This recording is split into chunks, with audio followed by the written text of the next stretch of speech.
नमस्कार। अब हम लोग समझने की कोशिश करेंगे सॉल्युबिलिटी के कॉन्सेप्ट को। सॉल्युबिलिटी, कौन सी चीज़ कितना सॉल्युबल होती है, एक दूसरे में जब मिलाई जाती है तो मिल पाएगी या नहीं मिल पाएगी। जैसे लोग कहते हैं ना, हमारी तुम्हारी दोस्ती बहुत अच्छी है क्योंकि हम दोनों एक दूसरे में घुल मिल गए हैं। तो घुलने मिलने की जो बात कही जाती है वो कैसे पॉसिबल है। आप जानते हैं, सिमिलर नेचर वाले लोग एक दूसरे में अच्छे से घुल मिल जाते हैं। अगर कोई पढ़ने वाला स्टूडेंट होगा तो पढ़ने वाले स्टूडेंट के साथ ज़्यादा कंफर्टेबल होगा। अगर उसकी दोस्ती किसी मूवी देखने वाले स्टूडेंट के साथ हो जाए तो वो कंफर्टेबल नहीं होगा। इसलिए कहा जाता है लाइक डिजॉल्व्स लाइक। और यही बात हमारे केमिस्ट्री में भी देखने को मिलती है। हम इसी बात को केमिस्ट्री में भी देख सकते हैं। लाइक डिजॉल्व्स लाइक का जो कॉन्सेप्ट है वो केमिस्ट्री में भी अप्लाई होता है। और आप देखेंगे, जब पोलर सॉल्वेंट पोलर सॉल्यूट को डिजॉल्व करना चाहता है तो आसानी से डिजॉल्व हो जाता है।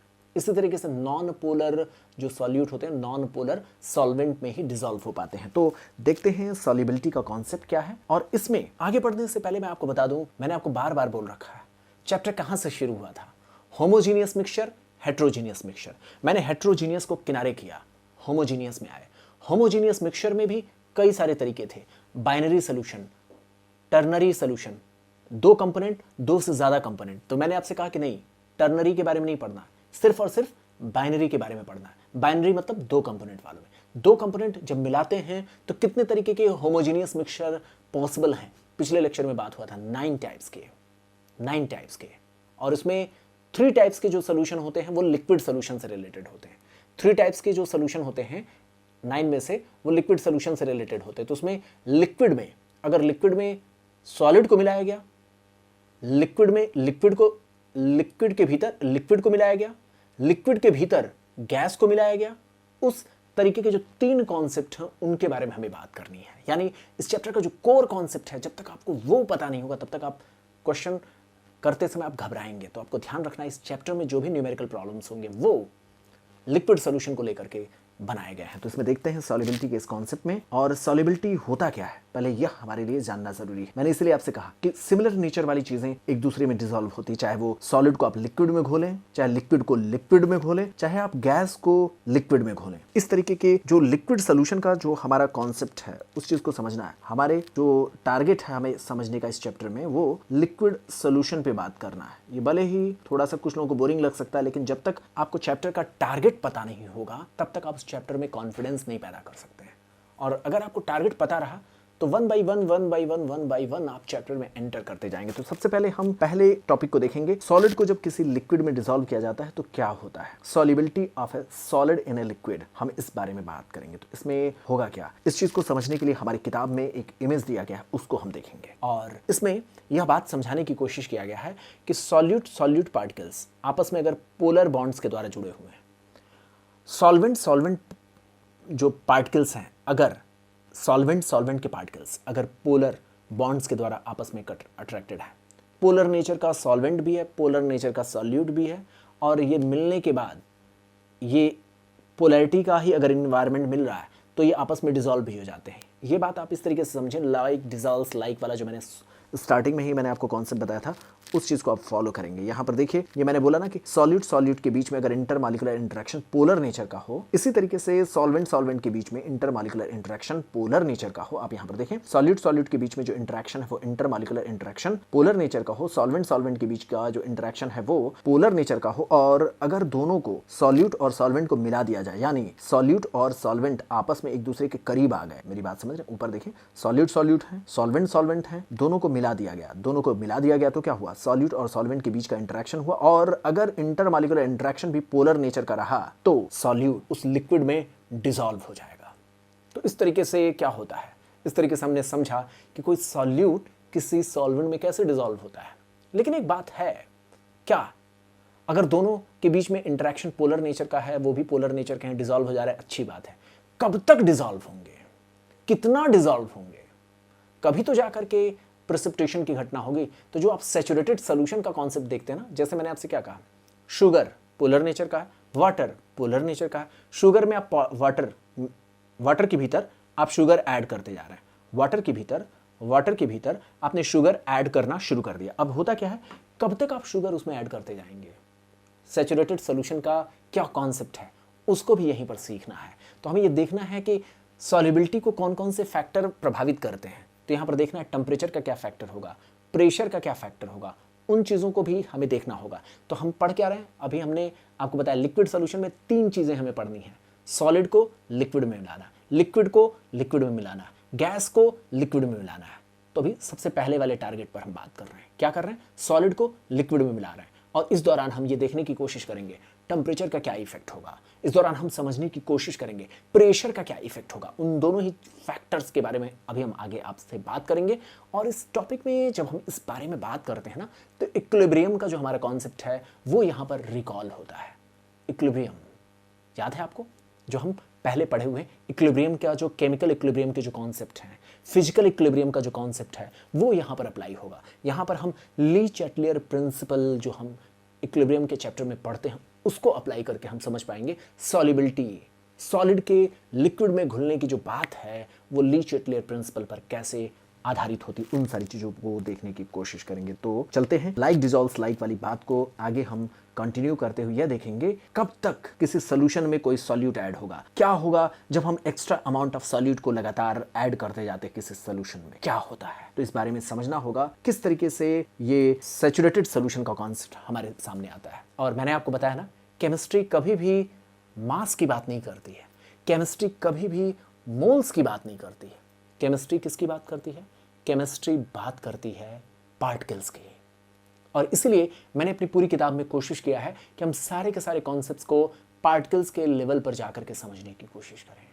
किसके लेवल पर, पार्टिकल्स के लेवल पर। क्या है मेरे कहने का मतलब, एक बार देखने की कोशिश करेंगे। यहां पर देखते हैं पूरी केमिकल इक्विलिब्रियम के कॉन्सेप्ट को मैं दिखाने की कोशिश करूंगा। देखिए क्रिस्टलाइन शुगर है, टाइम मैंने लिया 0 और बाद में हम देखेंगे क्रिस्टलाइन शुगर को हम वाटर में डिसॉल्व कर रहे हैं, डिसॉल्व शुगर की कंडीशन। तो शुरुआती घटना है जब टाइम 0 है उस समय शुगर के 100 मॉलिक्यूल्स लिए गए। शुगर के कितने मॉलिक्यूल्स लिए गए आप ध्यान से देखें प्लीज। शुगर के 100 मॉलिक्यूल्स लिए गए हैं और शुरुआती दौर में बिल्कुल पार्टिकल डिसॉल्व नहीं हुआ, लेकिन हुआ क्या, जैसे जैसे टाइम 0 से आगे बढ़े, मान लीजिए 20 सेकंड के बाद क्या हुआ, इस 100 में से 20 मॉलिक्यूल्स डिसॉल्व हो गए और बचा कितना, 80 मॉलिक्यूल। शुगर के अभी 80 पार्टिकल्स बचे हुए, 20 पार्टिकल्स डिसॉल्व हो गए। इस तरीके से डिसॉल्व मॉलिक्यूल्स के नंबर कितने मिल गए, 20। अब बात को समझ पा रहे हैं, इस बात को समझें। हमने क्या किया, शुरुआती दौर में यहाँ पर जो 100 पार्टिकल्स लिए हैं उनमें से 20 पार्टिकल्स क्या हो गए, डिसॉल्व हो गए। वो 20 पार्टिकल्स आपको डिसॉल्व होते हुए दिख गए और 80 पार्टिकल्स यहाँ पर बचा हुआ मिल जाएगा जो अभी डिसॉल्व नहीं है। इस एग्जाम्पल की मदद से मैं 2-3 कॉन्सेप्ट आपको क्लियर करने की कोशिश करूंगा।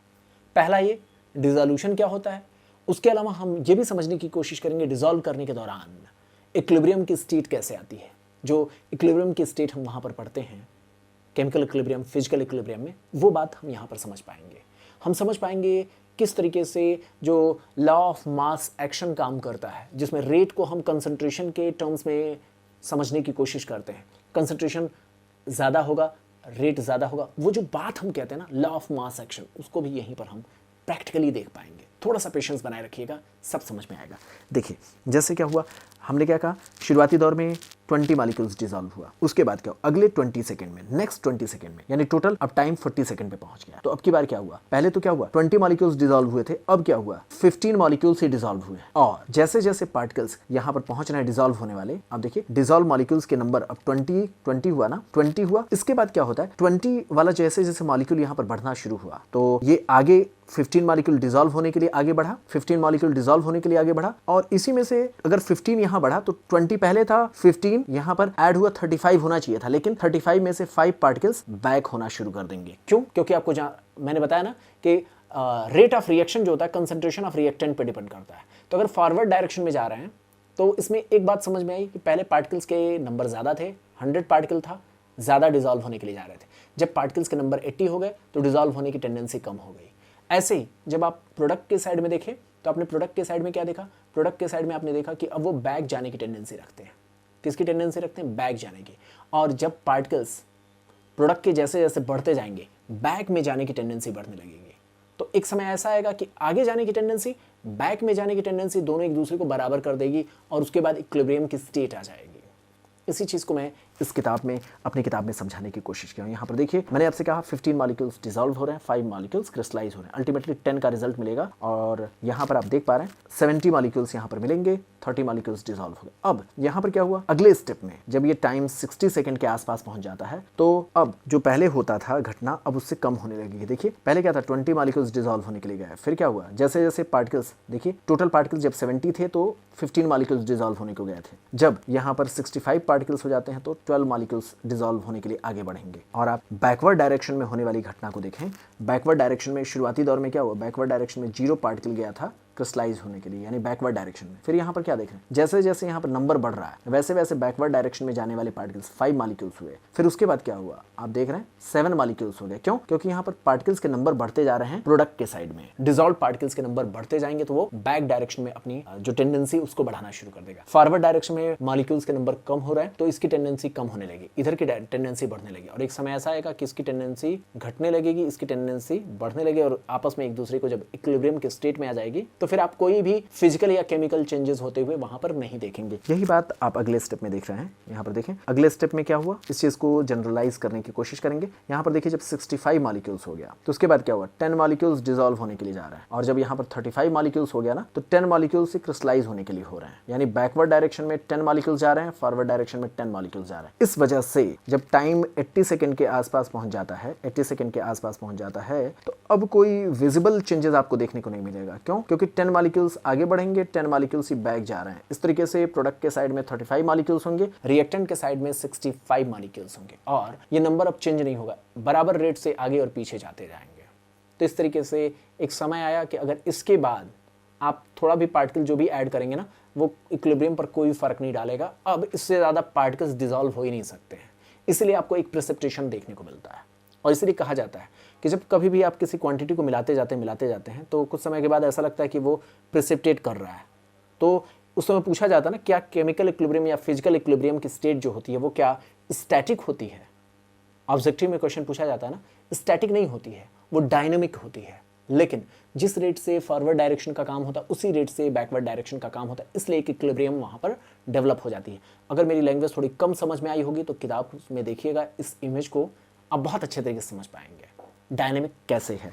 इस चीज़ को मैं यहाँ पर दिखाने की कोशिश भी कर रहा हूँ। आप यहाँ पर देखिए 10 मॉलिक्यूल्स डिसॉल्व हो रहे हैं, 10 मॉलिक्यूल क्रिस्टलाइज हो रहे हैं, दोनों की रेट बराबर हो गई है। तो इस तरीके से मैंने डिजिटल लेवल पर केमिस्ट्री की जो आइडियल लैंग्वेज होती है, जो मॉलिक्यूल्स के लेवल पर एक्शन होता है, उसको समझाने की कोशिश किया है। अब आगे बढ़ते हैं, देखते हैं यहाँ पर कौन कौन से फैक्टर, जब कोई सॉलिड सब्सटेंस किसी लिक्विड में डिसॉल्व किया जाएगा तो कौन कौन से फैक्टर उसके सॉल्युबिलिटी को प्रभावित करते हैं। तो प्रेशर है, टेम्परेचर है, ये 2 फैक्टर हैं जो इसको प्रभावित करते हैं।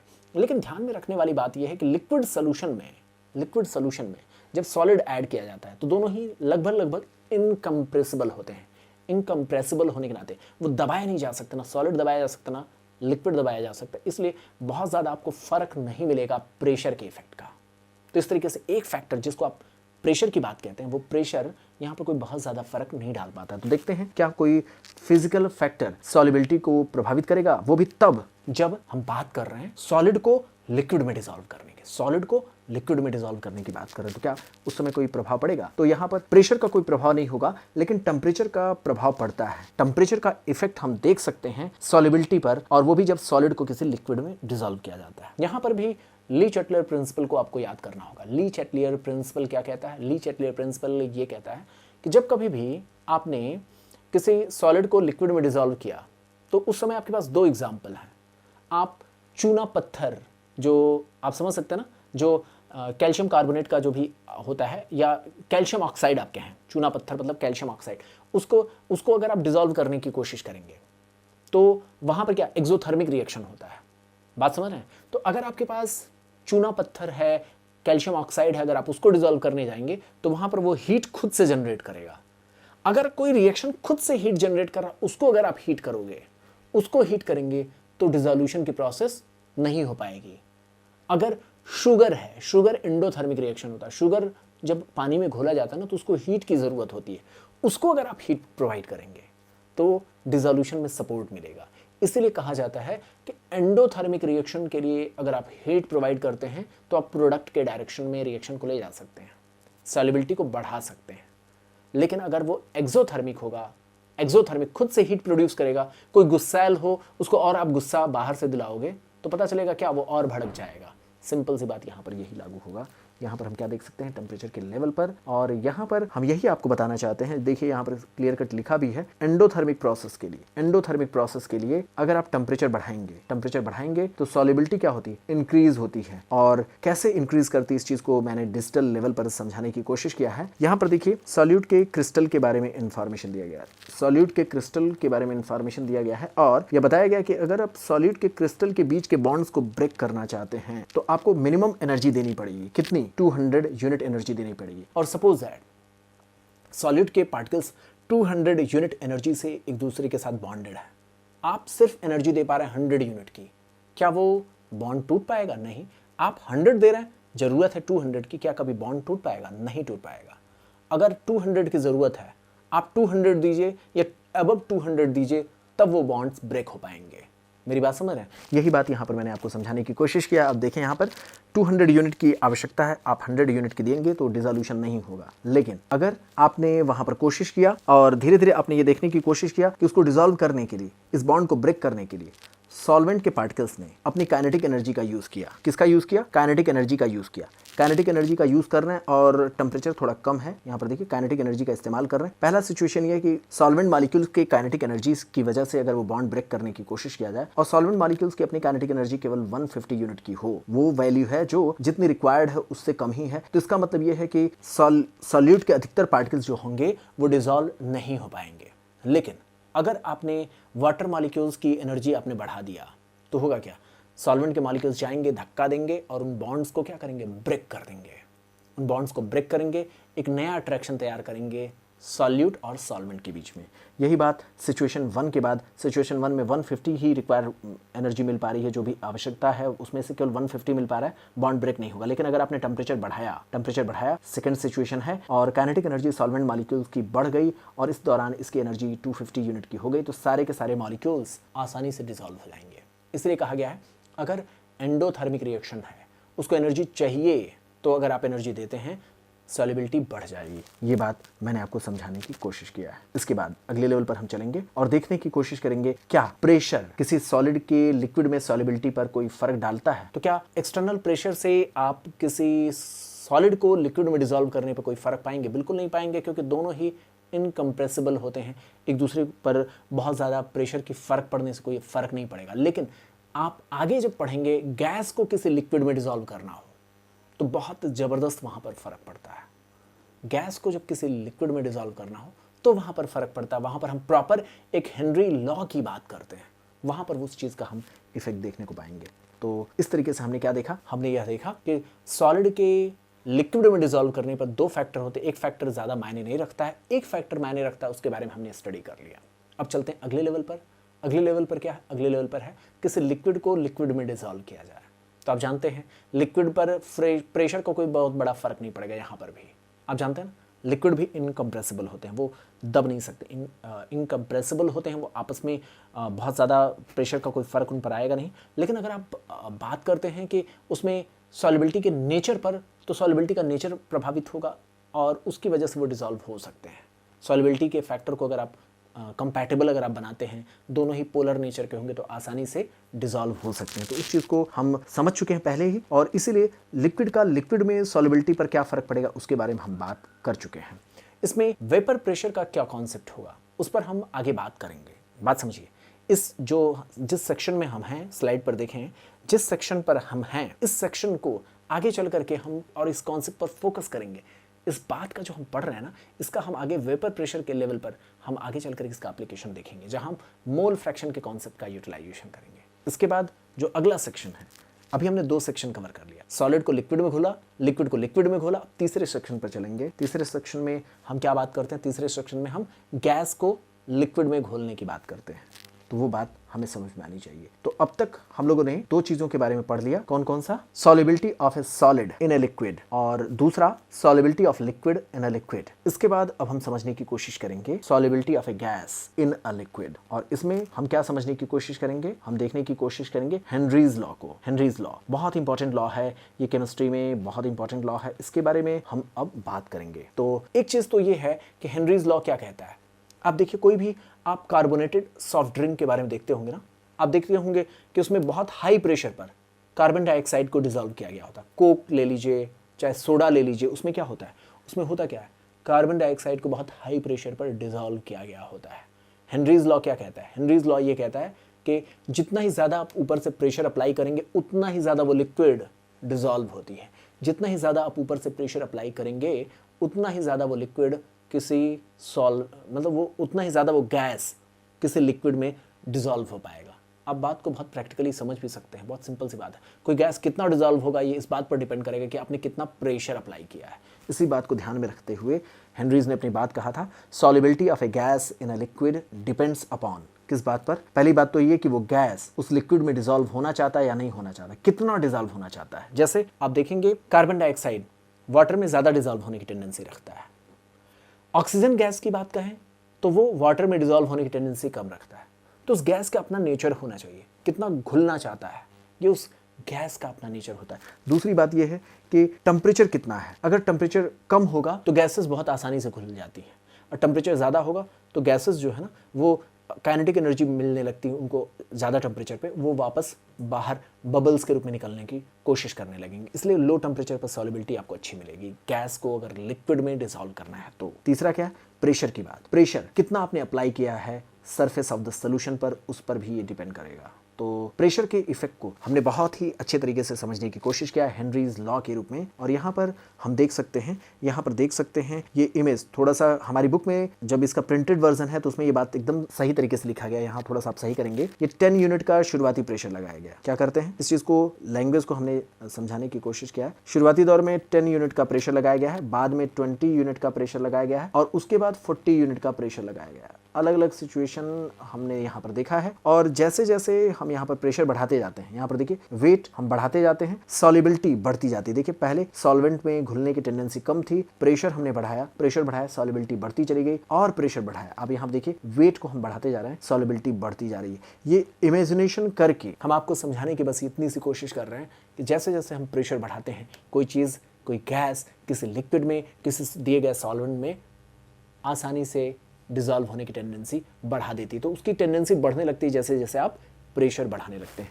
इसी बात को हेनरी ने कहा था, बहुत ही सिंपल सी बात थी, लेकिन उसके स्टेटमेंट को अगर हम केमिस्ट्री के लैंग्वेज में देखते हैं तो क्या कहा था उन्होंने, एट अ सर्टेन टेम्परेचर, किसी दिए गए टेम्परेचर पर mass of a gas which dissolves in a definite volume of liquid is proportional to the pressure of the gas in equilibrium with the solution. कितना प्रेशर आपने apply किया है उस पर डिपेंड करेगा। तो अकॉर्डिंग टू हेनरीज लॉ क्या है, कितना मास डिसॉल्व हुआ है ये अप्लाइड प्रेशर पर डिपेंड करेगा। सिंपल सी लैंग्वेज में अगर आप इसको समझना चाहें तो यही बात है, और यही बात यहाँ पर उन्होंने हेनरीज ने समझाने की कोशिश किया था। के का मतलब क्या है, यहाँ पर के है हेनरीज के सम्मान में, हेनरी के ऑनर में, इसको हेनरीज कांस्टेंट कहते हैं।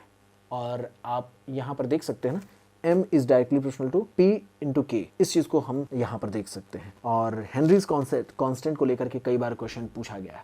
अगर यहाँ पर हम देखें तो हम कह सकते हैं कैसे कोई यहाँ पर डिसॉल्व होता है, इन सारी चीजों को मैंने यहाँ पर दिखाने की कोशिश किया है। हमने ये देखने की कोशिश की है कैसे इक्विलिब्रियम अचीव होता है लो प्रेशर पर। जब प्रेशर कम होता है तो जो मॉलिक्यूल्स की सॉल्युबिलिटी जो होती है वो कम होती है। ये सिचुएशन ए, हमारी किताब में 2 सिचुएशन दिखाई गई है। अगर आपने प्रेशर कम लगाया है तो कम मॉलिक्यूल्स जाकर के डिसॉल्व होंगे, कम मॉलिक्यूल्स डिसॉल्व होंगे।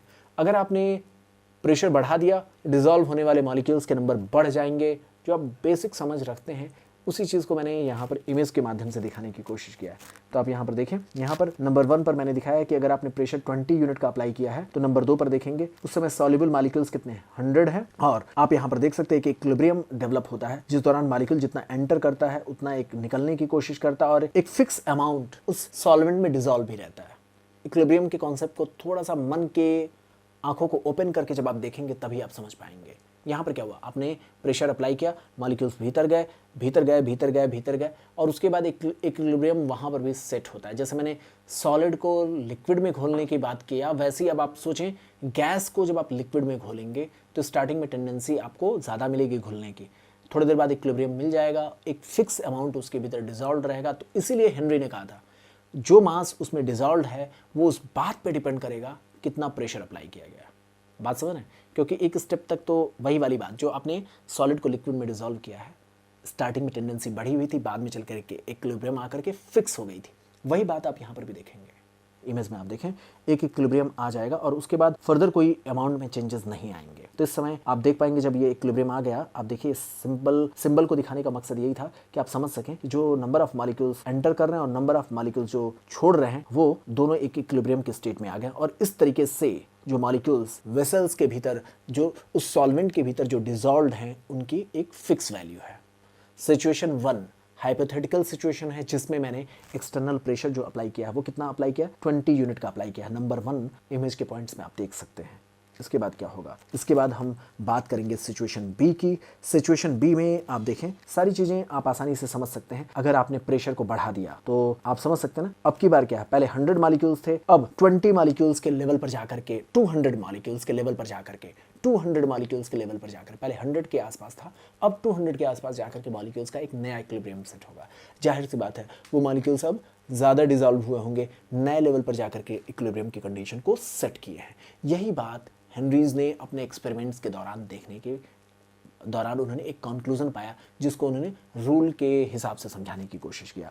ये बहुत ही सिंपल सी कंडीशन है जिसको आप जानते हैं और इसी के बेसिस पर हम अलग अलग लेवल पर इसी फॉर्म को कह सकते हैं। हेनरीज लॉ को हम अलग अलग रूपों में हम समझ सकते हैं। इसमें कहा क्या गया है, इसी लैंग्वेज को कहा गया है, the partial pressure of a gas is directly proportional to the mole fraction of the gas in the solution. यानी हेनरीज लॉ को आप ऐसे कह सकते हैं ना कि जो गैस डिसॉल्व हुआ है, अगर आप बहुत अच्छे तरीके से समझेंगे तो इस चीज़ को समझ पाएंगे। जो गैस डिसॉल्व हुआ है वो बाद में उड़ने की भी तो टेंडेंसी रखेगा, तो जितना ही ज़्यादा गैस डिसॉल्व होगा उतना ही ज़्यादा उड़ने की टेंडेंसी रखेगा। तो यही इसी बात को लेकर के उन्होंने एक अपोजिट या आप ये कह दें अदर लैंग्वेज में हेनरीज ने अपने कॉन्सेप्ट को कहा था, जिसको यहाँ पर देख सकते हैं, partial pressure of a gas is directly proportional to, मतलब ये कि गैस जो प्रेशर अपने सरफेस से ऊपर लगाएगा वो इसी बात पर डिपेंड करेगा, जितना डिसॉल्व होगा उसी के बेसिस पर वो ऊपर निकलते समय पार्शियल प्रेशर अप्लाई करेगा। सिंपल सी बात है, जब रहेगा तभी तो पार्शियल प्रेशर लगाएगा, जब ज़्यादा डिसॉल्व होगा तो ज़्यादा पार्शियल प्रेशर लगाएगा। सिंपल सी बात है। तो इस लेवल पर भी आपको सोचने की ज़रूरत है। हेनरीज ने यही कहा था कि partial pressure of a gas is directly proportional to mole fraction of the gas in the solution. इस तरीके से उन्होंने एक दूसरा स्टेटमेंट दिया था हेनरीज ने, और इसके अकॉर्डिंग क्या हुआ, P इज डायरेक्टली टू काई, और यहाँ पर P is equal to KH into chi. इस तरीके से उन्होंने एक टर्म लिया, और इस स्टेटमेंट को भी आप फोकस करते हुए तमाम तरीके के क्वेश्चन के बारे में कह सकते हैं। इसका मतलब ये है कि जो पार्शियल प्रेशर, इस चीज़ को समझें आप, जो पार्शियल प्रेशर जो डेवलप करेगा कोई लिक्विड अपने सरफेस से निकलते समय, जो पार्शियल प्रेशर वो डेवलप करेगा वो इसी बात पर तो डिपेंड करेगा कि वो कितना डिसॉल्व्ड है, वो कितना भीतर डिसॉल्व्ड है। ज़्यादा डिसॉल्व होगा तो ज़्यादा निकलने की कोशिश करेगा, तो ज़्यादा प्रेशर भी एक्सर्ट करेगा। पहले वाली लैंग्वेज में हमने क्या कहा था, हमने पहले वाले लैंग्वेज में ऊपर से नीचे जाने के लेवल पर ये बात कहा था, जितना प्रेशर ऊपर से लगाओगे उतना ज़्यादा डिसॉल्व होगा। अब दूसरी लैंग्वेज जो हेनरीज लॉ की है वो ये कहती है नीचे अगर ज़्यादा डिसॉल्व होगा तो ऊपर ज़्यादा जाने की टेंडेंसी रखेगा। सिंपल सी बात है।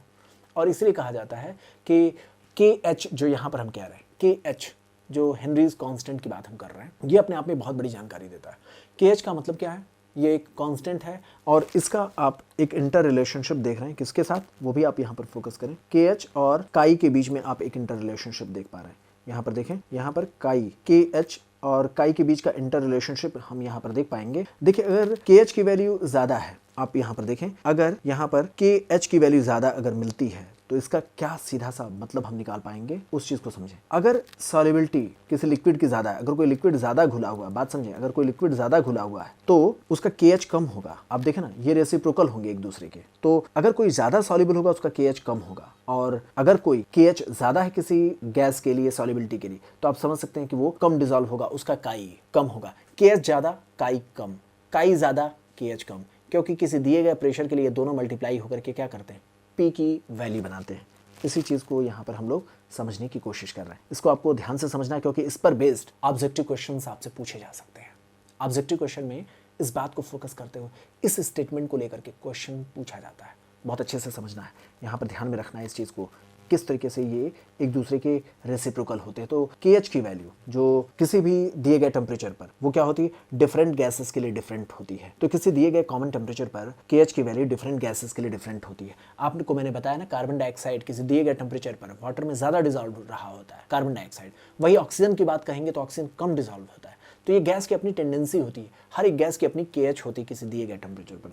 और आप देखेंगे कि अगर लेस सॉल्युबल गैस अगर होगा तो उसकी KH की वैल्यू क्या होती है, हायर होती है। यही बात मैंने आपको समझाने की कोशिश किया है। और एक स्टेटमेंट कहा जाता है किसी दिए गए गैस के लिए KH की वैल्यू बढ़ती है जब टेम्परेचर बढ़ता है, यानी सॉल्युबिलिटी घटेगी। और decrease in solubility of oxygen in water explain why aquatic organism are less comfortable in water in warm water. बात समझ रहे हैं? तो ये बात कहा गया है कि KH की वैल्यू हर गैसेस के लिए क्या होती है, किसी एक ही टेम्परेचर पर देखेंगे हर गैस की अलग अलग होगी। और एक गैस को अगर आप स्पेसिफाई कर लेते हैं, जैसे मैंने आपसे कहा कार्बन डाइऑक्साइड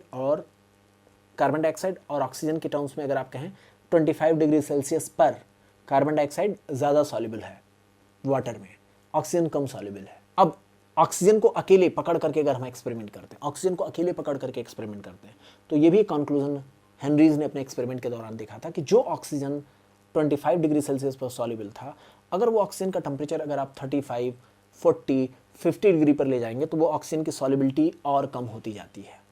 यही वजह है कि कोल्ड वाटर में एक्वेटिक लाइफ ज़्यादा कंफर्टेबल होती है, वार्म वाटर में ऑक्सीजन कम होने लगता है, इसलिए उसकी लाइफ की सर्वाइवल में मुश्किल आती है। यही बात हेनरीज ने अपने एक्सपेरिमेंट के दौरान देखा था। अब इसके बाद हम यहाँ पर कुछ प्रॉब्लम्स की बात करेंगे जो हेनरीज लॉ के बेसिस पर हैं, उसको हम अगले लेक्चर में आपके साथ डिस्कस करेंगे। तो अब तक हमने क्या पढ़ा?